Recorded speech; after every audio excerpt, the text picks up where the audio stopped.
Maya Chen stood at her workstation aboard Centauri Station, her fingers covered in traditional earth clay as she put the finishing touches on her latest commission. The studio's vast window offered a spectacular view of the nearby gas giants' swirling storms, but she barely noticed it anymore after 5 years of calling this place home. What did catch her attention was the slight change in the air pressure that had always preceded a visitor. "Master Chen," the station's AI announced quietly, "there is someone requesting to see you." "There, not in the database." Maya raised an eyebrow, but didn't look up from her work. "Not in the database. That's new.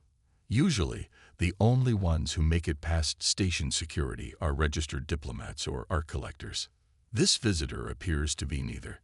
She identifies herself as Lyra, and scans indicate she's approximately equivalent to a human adolescent. Now that was interesting enough to make Maya set down her tools. In 15 years of sculpting across 3 different space stations, she'd never had a child request a meeting, human or alien. Let her in, ARIA, and maybe warm up the atmosphere a bit. Some species find our standard temperature uncomfortable. The door whispered open, and Maya found herself facing a being that seemed to be made of living opal.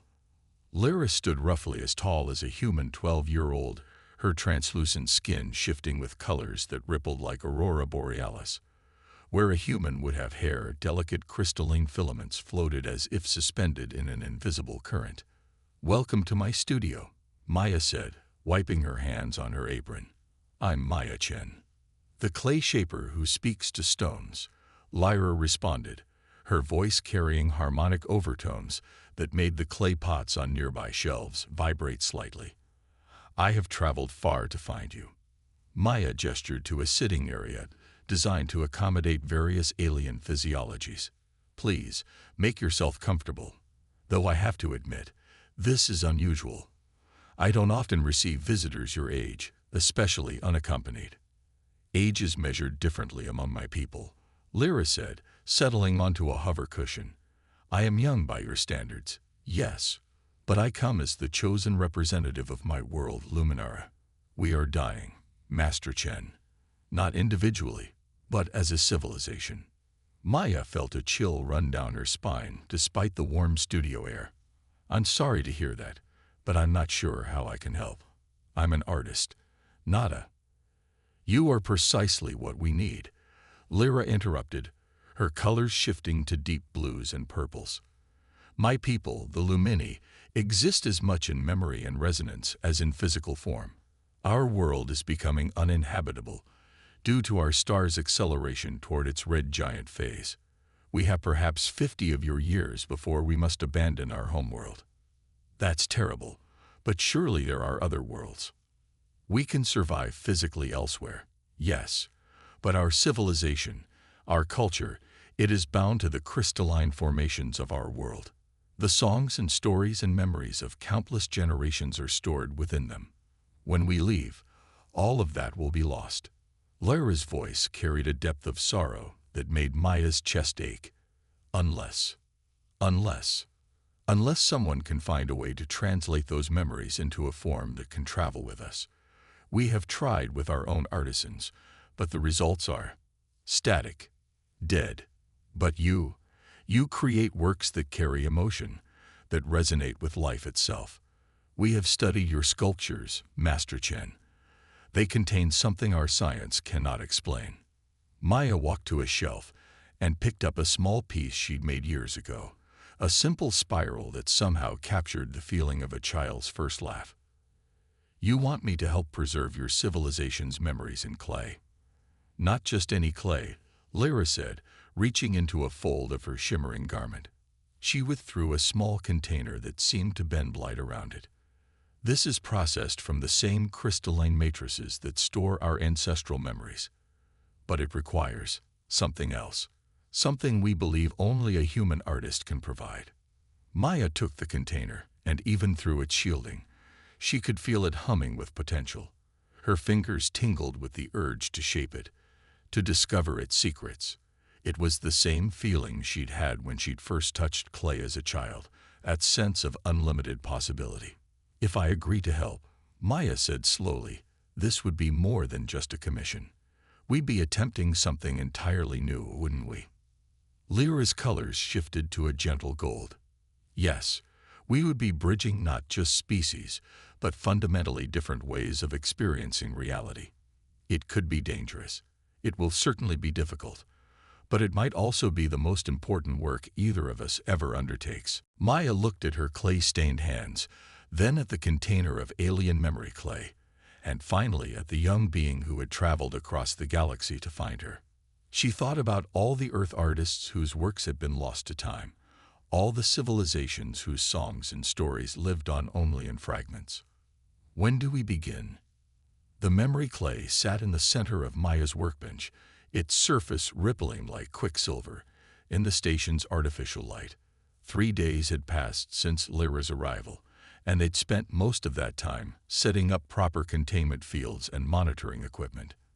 The station's science division had been particularly insistent about safety protocols after their initial scans of the material. "The molecular structure is unlike anything in our database," Lyra explained, her crystalline form casting rainbow patterns across the workbench. "It responds to thought patterns, emotional resonance, and quantum fluctuations simultaneously." Maya circled the workbench, studying the clay from different angles. "And your people use this to store memories?" "Not exactly store." Lyra's colors shifted to a thoughtful blue. "We commune with it. The memories become part of its structure, accessible to those who know how to listen." She reached out, her translucent fingers hovering just above the clay's surface. "Watch." The material responded instantly, spiraling upward in delicate patterns that resembled coral formations. Colors bloomed within its structure, not just on the surface, but throughout its entire mass. Maya gasped as she began to perceive something beyond the visual display. It was like hearing a song without sound, or feeling a texture without touch. "That's beautiful," Maya whispered. "What is it?" "My first day at the Crystal Academy," Lyra said, her voice carrying harmonics that made the clay pulse in rhythm. "The moment I realized I could hear the songs of our ancestors in the great memory spires." Her colors dimmed slightly. "Those spires will be lost when our star expands. Unless we can find a way to translate those memories into a portable form," Maya finished. She pulled on a pair of specially designed gloves that would protect her from direct contact while still allowing her to shape the clay. "May I?" Lyra stepped back, her crystalline filaments swaying with anticipation. "Please, but be prepared. It may respond differently to human touch." Maya took a deep breath and placed her hands on either side of the clay. The sensation was immediate and overwhelming. It was like plunging her hands into a stream of consciousness itself. Images, emotions, and concepts she had no words for flooded her mind. "Maya." Lyra's alarmed voice seemed to come from very far away. "Your vital signs are spiking. Perhaps we should." "No." Maya gritted her teeth, forcing herself to maintain contact. "I need to understand how it feels, how it moves." Her fingers began to work the clay, not with any conscious plan, but responding to the rhythms she felt pulsing through it. The material flowed like water but held form like steel, defying the normal properties of matter. Gradually, a shape emerged. It wasn't anything Maya had consciously intended to create, but rather something born from the interaction between her artistic instincts and the clay's own nature. It resembled a double helix, but instead of a regular pattern, each twist contained what looked like frozen moments of time, faces, places, events captured in crystalline detail. "Extraordinary," Lyra breathed, her whole form glowing with excitement. "You've created a memory strand. It's crude compared to our traditional formations, but the basic principle is the same. How did you know how to do that?" Maya carefully withdrew her hands, fighting a sudden wave of dizziness. "I didn't. The clay, it seemed to know what it wanted to become. I just helped it find the form." She studied the sculpture with professional interest. "But it's not stable, is it? Look at the base." The helix was already beginning to collapse, The memories it contained fragmenting like a broken hologram. Lyra's colors darkened with disappointment. No, our artisans encountered similar problems. The memories require a constant resonance field to maintain coherence outside their natural matrix. Then we'll need to find a way to maintain that resonance, Maya said, making notes on her tablet.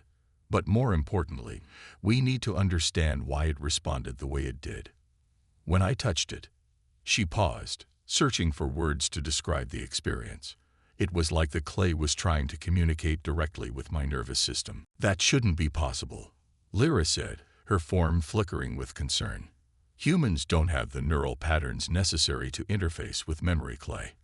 Unless, she moved closer to Maya, studying her with senses humans couldn't comprehend. Your creativity, the force that allows you to imbue ordinary materials with such life. Perhaps it creates a bridge between your consciousness and the clay's quantum structure. Maya flexed her fingers, still tingling from contact with the alien material. If that's true, it could be the key to solving your people's problem. But it's also dangerous. I could feel the clay trying to draw me in, to merge my memories with its matrix. Then we must proceed carefully, Lyra said. Find a way to maintain the connection without risking absorption. Perhaps if we modulated the resonance field. Maya was already reaching for her tools, her mind racing with possibilities. We'll need to run some tests. Start with smaller amounts of clay, maybe try different emotional states to see how they affect the formation patterns. She looked at the failed sculpture, now completely collapsed into a featureless puddle. And Lyra, thank you for trusting me with this. I promise you, we'll find a way to preserve your people's memories. The young alien's colors shifted to a warm gold. I know we will, Maya Chen, because you've already done something none of our artisans could achieve. You've shown that human creativity can indeed speak to the soul of our memory clay. Now we just need to teach it to sing in harmony. 2 weeks of experiments had transformed Maya's studio into something that looked more like a hybrid between an art gallery and a quantum physics lab. Holographic displays monitored energy fluctuations while sculptural attempts in various states of completion dotted the space, each one holding fragments of Luminara's collective memory. The resonance is stronger today, Maya noted, watching the latest test piece pulse with internal light. This one had held its form for nearly 6 hours, far longer than their previous attempts. It took the shape of a flowing fountain, but instead of water, memories cascaded through its structure in endless loops.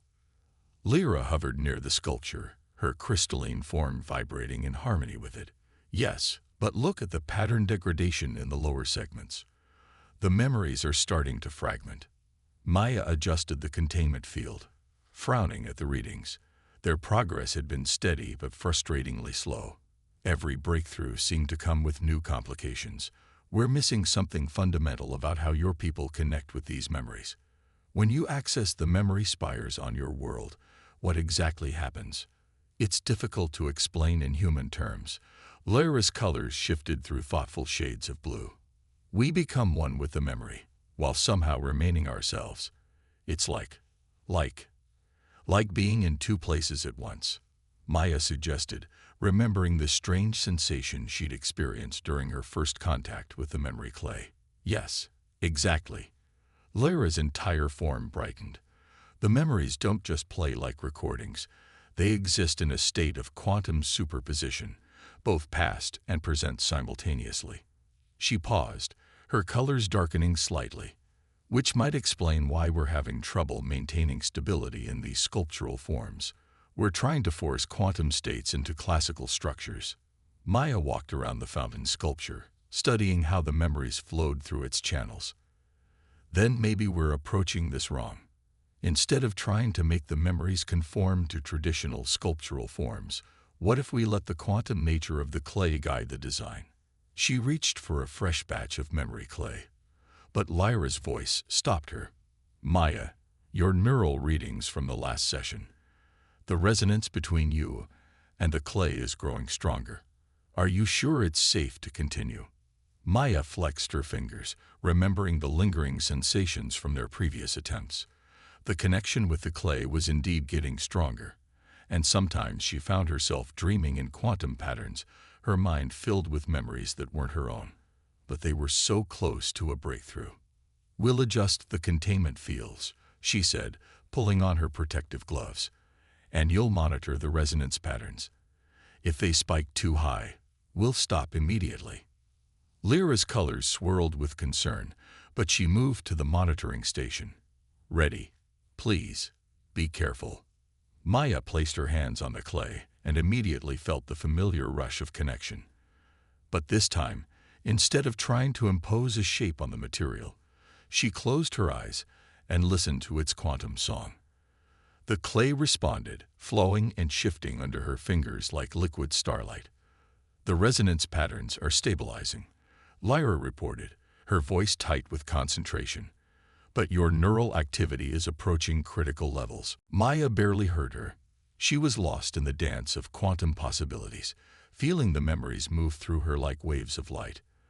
The clay rose and twisted, forming shapes that couldn't exist in normal space, geometries that seemed to fold through additional dimensions. "Maya." Lyra's alarmed voice cut through her trance. "Your consciousness is starting to merge with the matrix. You need to break contact now." But Maya had glimpsed something in the quantum flow, a pattern that explained everything.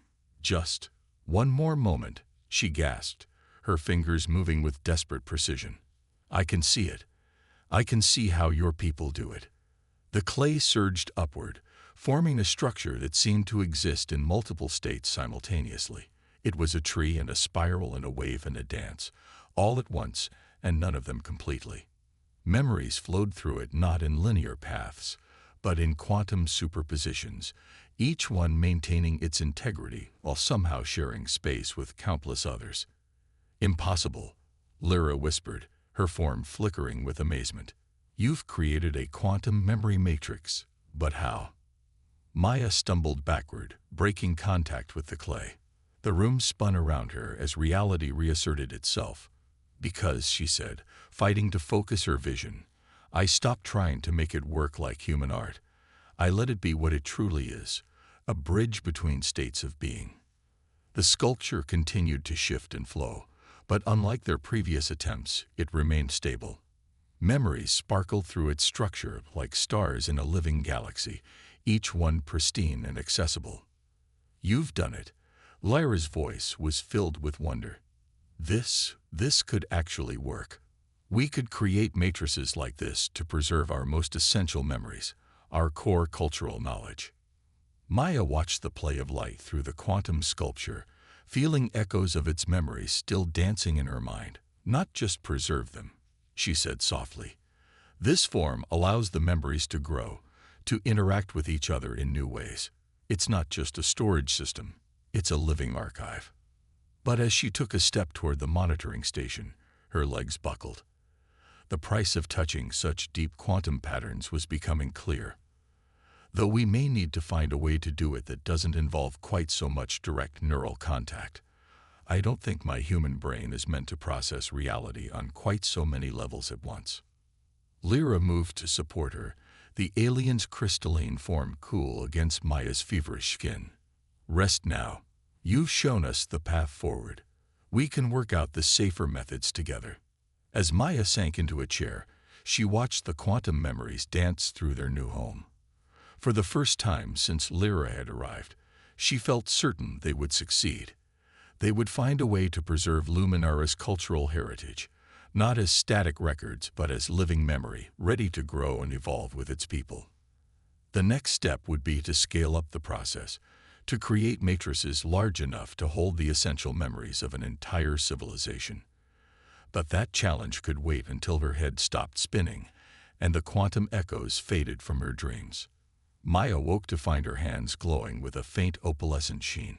She stared at them in the dim light of her quarters, watching patterns of light shift beneath her skin like memories trying to break free. The changes had started 3 days after her breakthrough with the quantum memory matrix, subtle at first, enhanced sensitivity to light, dreams filled with alien memories, moments when she felt disconnected from linear time. Your cellular structure is showing signs of quantum entanglement.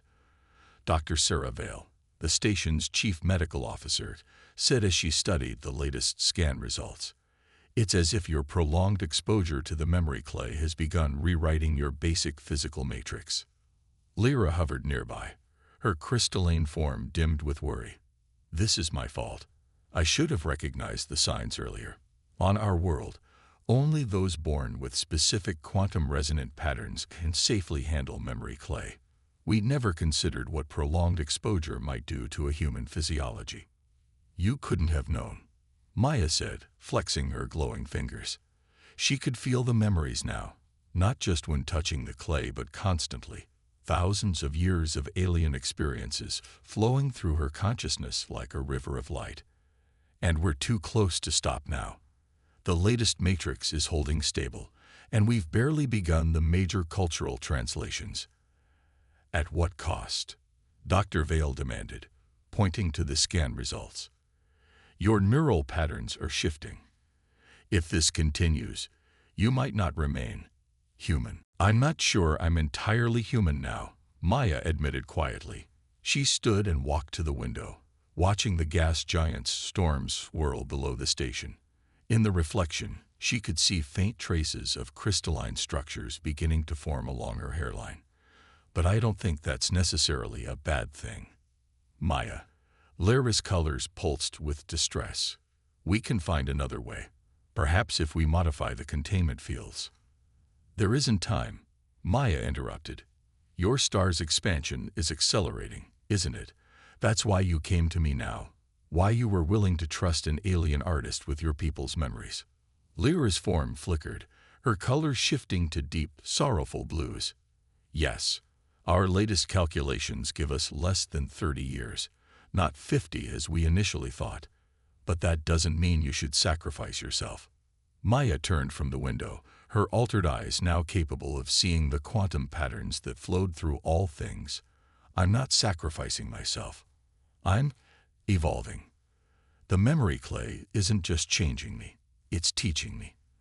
Every day I understand more about how your people perceive reality, how you exist in multiple states simultaneously. She smiled softly. Do you know what I dream about now? Not just your people's memories, but the possibilities they contain. The way they could combine with human creativity to create something entirely new.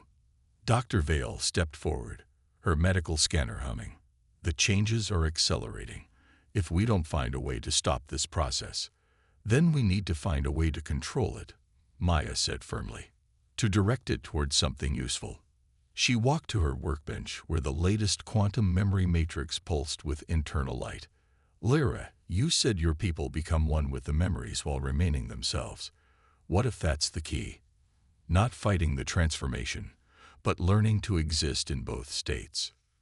Lyra moved closer, studying Maya with senses that could perceive quantum states. It's possible. Our ancestors went through something similar when they first learned to commune with the memory spires. They had to learn to maintain their individual consciousness while connecting to the collective memory. Then teach me, Maya said, her voice carrying harmonics it hadn't been capable of before. Show me how to balance on the edge between states of being. Because I think this is why your people were drawn to human artists in the first place. We already live in multiple realities, the physical world and the world of creative possibility. Maybe we just needed the right catalyst to make that duality literal. Dr. Vale checked her readings again, frowning. The quantum entanglement is beginning to stabilize. It's as if your consciousness is learning to direct the changes. Exactly. Maya reached out to touch the memory matrix, and this time there was no need for protective gloves. Her altered flesh resonated perfectly with the quantum structures. We've been so focused on preserving your people's memories that we didn't see the larger possibility. This isn't just about storage, it's about creation. About finding a new way for consciousness to exist. Lyra's colors shifted to bright, excited golds. A bridge between species, between ways of perceiving reality. But Maya, the process can't be reversed. You'll never be fully human again. Maya laughed, the sound carrying impossible harmonics that made the memory clay dance. Maybe that's exactly what humanity needs, a first step toward understanding consciousness beyond the limits of ordinary matter. Besides, she gestured to her workbench, where new designs for quantum memory matrices waited to be born.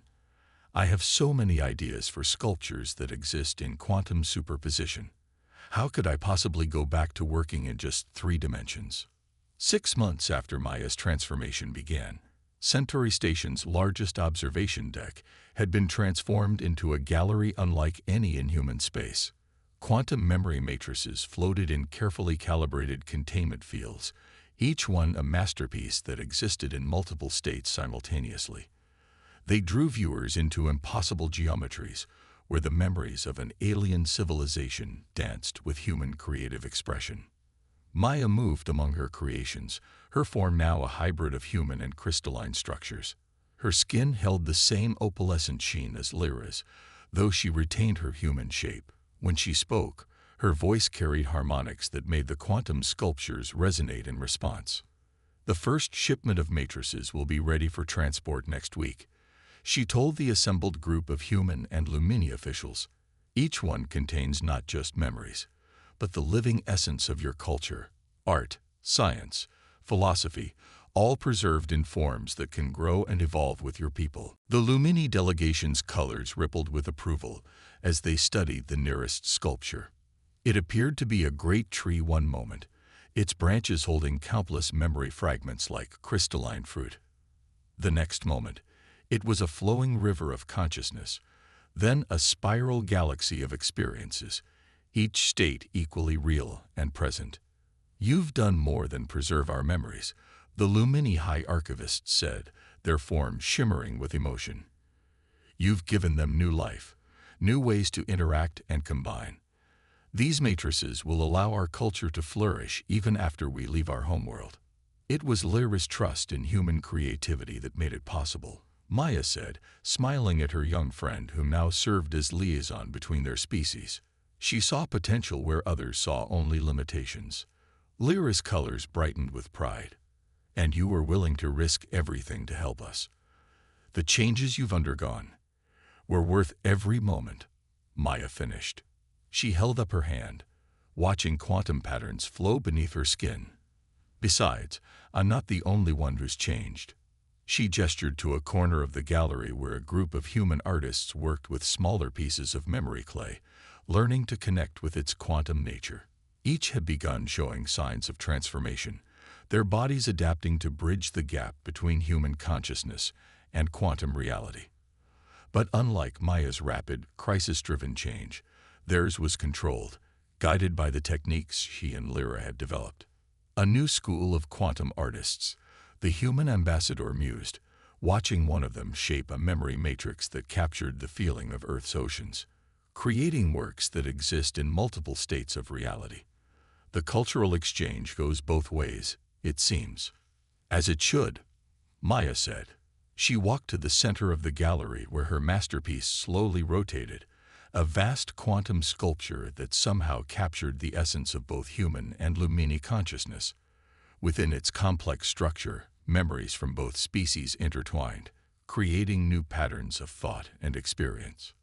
This was never just about preserving the past, she continued. It was about creating a future where different forms of consciousness could truly understand each other. Every memory preserved in these matrices carries the potential for new insights, new combinations of thought and feeling. Lyra moved to stand beside her, their quantum fields harmonizing naturally now. The first generation of Lumini children born away from our homeworld will grow up with these matrices.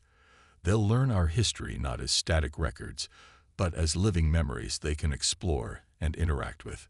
And now, thanks to you, they'll also understand how humans perceive reality. While human artists learn to see the universe through Lumini senses, Maya added. She touched the central sculpture, and it responded by showing a memory of her first attempt to work with the clay, now transformed into a quantum expression that could be experienced by both species. We're creating something entirely new, an art form that exists between species, between states of being. The High Archivist's colors shifted to deep, thoughtful purples. When we first discovered that our star was dying, we feared it meant the end of our civilization. Instead, it has led to its renaissance, and to the beginning of a new chapter in human development as well. Maya watched as more visitors entered the gallery, their reactions ranging from awe to confusion to wonder. Each quantum sculpture sang its memories to those who could perceive them, while offering new ways of seeing to those still bound by traditional consciousness. "It's funny," she said softly to Lyra. "When you first came to my studio, I thought we were trying to solve a problem of preservation. But what we've really done is open a door to possibilities neither of our species imagined. Every artist who works with these matrices will discover new ways to combine memory and creativity, new ways to exist in multiple states of consciousness. And each new discovery will become part of the matrices themselves," Lyra added, her colors bright with excitement. "Growing, evolving, creating endless new combinations of thought and experience." Maya smiled, feeling the quantum memories flow through her transformed consciousness. She was no longer entirely human, but she wasn't Lumini either. She had become something new, a bridge between ways of being, a testament to humanity's ability to adapt and grow beyond its original limitations. Through the gallery's vast windows, the gas giant storms continued their eternal dance, now visible to her in both normal space and quantum states simultaneously.